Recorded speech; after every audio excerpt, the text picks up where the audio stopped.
post-game show. It was a hard-fought game, pretty much what you thought it would be here this afternoon. It's a Bluefield team that shoots the ball well, and they like to pressure. I thought your kids did a pretty good job of handling the pressure. Well, I thought in the first half we threw the ball away. I mean, from our two-guard spot, we threw the ball away time after time. We had 11 turnovers in the first half, and basically finished with 16. And that's what I'm saying. And that was one of the things at halftime we discussed, because we came out. It's very, very, very, very hard mentally to come back out after a game as hard as last night, and then wake up and then coming right back and play a very good Bluefield team that played Tennessee Tech to a one-point game. So I mean, we're not playing against a very bad basketball team.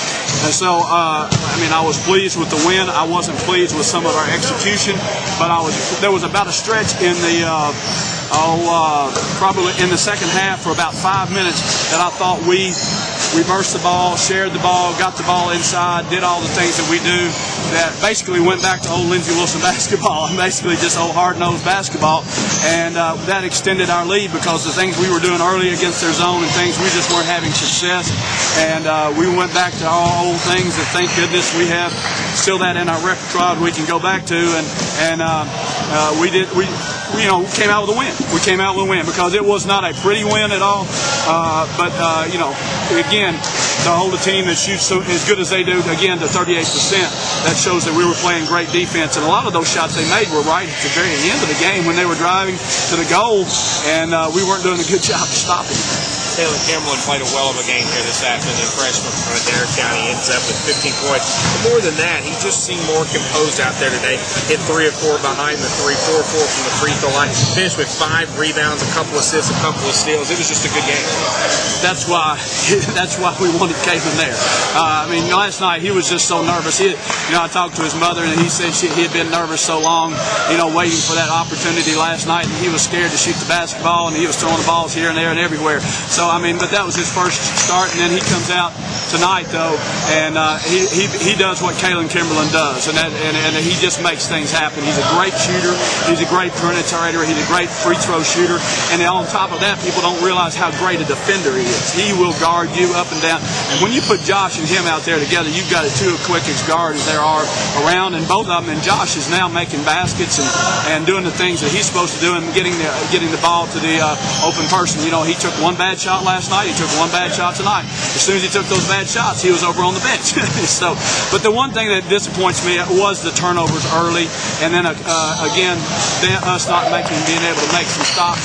But then again, they can shoot the basketball, and they can score. And any time that you can come back after a weekend like we had last weekend, where we had one good game and then one terrible game, we're 3-1 now, and we would have hoped to have been 4-0, but 3-1 is the way we need to be, where we need to be right now. You got rebounding here tonight, 41-27. Probably more importantly, the 37 rebound chances underneath the Bluefield basket. You got 30 of them. You limited them to 7 offensive rebounds, just 2 second chance points. So you did a good job on the board. Well, I kept telling our players the only thing that they were doing, they were only doing scoring one way. They were either driving as hard as they could to the goal, or they were shooting a 3. That was their whole offense. We eliminated everything else from them, and that was their whole offense. They attempted 25 threes, and they made several of those threes right there at the end. Of course, in our scouting report, we were told that the big kid couldn't shoot the ball outside, and that's all he could do for them. That he knocked down the first 2 threes and got us behind. We were behind 10-2 before we ever, we spotted them in like an 8-point lead before we ever turned the ball, turned it around. So we didn't get, that was something that was just a mistake in scouting, and that's where scouting has to get into the game. So we didn't. We did get scouting into the game, but the wrong way. Well, yes and no. Jackson did start out hit his first 2 threes, but he ended up going 2 for 6 and 4 for 12. So right. I guess it come back to right. To I guess it balanced out. Right. It balanced out back where it should have been. I thought tonight that your guards really did a good job handling the pressure of Bluefield. I think that they probably knew that the capabilities of your guards. They really did throw a lot of full court pressure out there. And So they had to at the very when they end. got behind 9 to 11 points, that's when they threw the pressure at us. But even then, I thought our guards did a real good job. They had one because you got to realize, and they're coming. You know, the one thing I guess I haven't let us do yet, and that's just gaining confidence in the team, is once our guys do get through the pressure, to go ahead and finish down here. And then we've got to get some guys that can finish on this end once we do get through the pressure, because we've got guards that can get through that with Josh and Caleb, and and Ryan can too. I know Ryan's probably disappointed. He played a whole game 2 weeks ago. I mean, a week last weekend. But then Caleb and Josh are just playing well, and Ryan's time will come. And just as tonight, who would last night Ian doesn't play. Tonight he plays 12 minutes because he has to come in and guard some perimeter people that have some pretty good size, and he does a good job. Now it's on to Freed Hardman on the 17th, and this schedule, when you put it together, you knew it was going to be a tough one, and Freed is one of those tough ones. Oh, okay. Why did you remind me? I was feeling good, and then you tell me that. Yeah, we played Freed down there. They won their last game over Brescia. I don't even know what they've done this weekend, but they won their last game over Brescia, and everybody knows how good Brescia is. They won their last game 111 to 60. They're ranked in the top 20 in the nation. They're a good basketball team. We beat them at home by about 15 last year. I'm sure they're waiting for us. They've got a great post player in Fry, and they've got a Moulton that is a good perimeter shooter that was like 6 for 6 or 7 for 7 the last game that he played, and so from the three-point line. So we've got to be ready for all that. So we've got a quick turnaround. We've got practice tomorrow night at 6.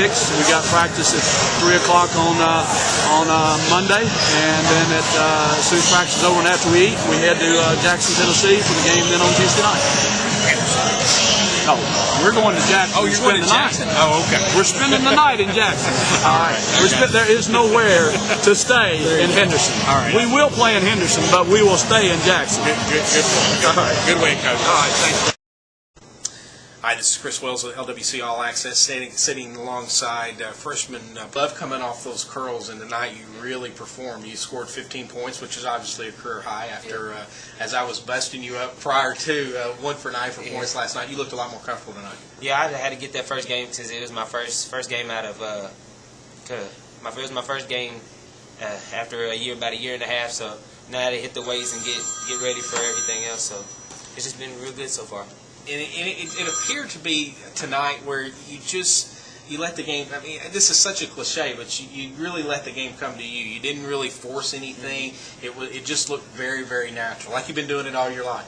Yeah, I was in my first yesterday. I was just so nervous. I didn't want to make turnovers. The coach said that they was going to be fouling and hacking and everything. So I tried my hardest not to make turnovers, and I was just scared to do anything. So then today I wasn't as nervous and got everything out of me. Now I just started letting the game come to me. So now game 1's behind you, game 2, and we can expect this 15, 5, and 4 assists, 2 steals. We expect that every night out of you, right? Yeah. If I can get it that far, I will. I'll try my hardest every game. We've got you on video now, so Coach can hear that. So he's going to hold you to it. It's Caitlin Kimberly, freshman from here in Columbia, Kentucky, a Dare County High School product, and this is Chris Wells with LWC All Access.